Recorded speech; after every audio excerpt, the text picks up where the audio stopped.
Despite a 9% increase in the rupee's value against the dollar and lower transportation costs, consumers in Pakistan have seen little relief in retail markets due to sluggish reductions in prices. While the rupee strengthened, retailers hesitated to pass on the benefits, citing old stocks. One exception was a crackdown on sugar-related mafias, leading to a notable drop in sugar prices.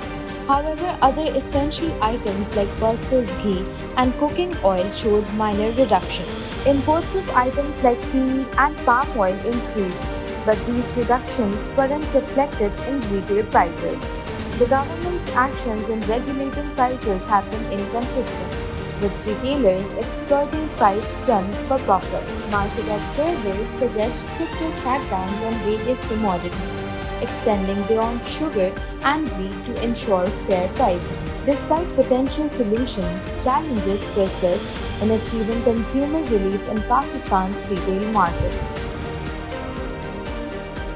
The Federal Investigation Agency will investigate a case involving the unauthorized use of Supreme Court Bar Association letterheads to secure visas for 39 individuals impersonating lawyers. The SCBA filed a complaint revealing that an unsigned letter was sent to the Austrian embassy using its letterheads, falsely claiming these individuals were SCBA members. The letter facilitated their entry into Europe under the guise of advocates. An internal inquiry exposed the human smuggling crime, raising concerns about the association's reputation. The SCBA urged the FIA to conduct a thorough investigation, identifying those responsible for misusing SCBA stationery and impersonating advocates for smuggling purposes. The association also called for scrutiny of the entire correspondence with the Austrian embassy, including involvement with the Lahore High Court Bar Association and investigation into the individuals or companies managing the scabies air tickets and itineraries. Despite denials from the SCBA registry branch, the FIA will initiate a probe into the matter, addressing the gravity of the situation and the potential risks to the SCBA's standing. In Gaza, the death toll since October 7th has tragically risen to 8,005, including 3,342 children and 2,062 women, as reported by the Palestinian Health Ministry. Additionally, 20,242 people have been injured in the ongoing conflict.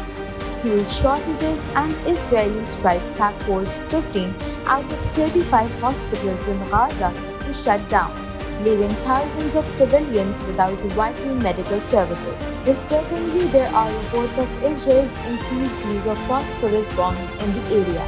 A 13-year-old child was treated for distinctive phosphorus burns, highlighting the severity of the situation. While phosphorus, a toxic substance, burns at incredibly high temperatures, causing extensive damage in urban areas and posing grave risks to civilians.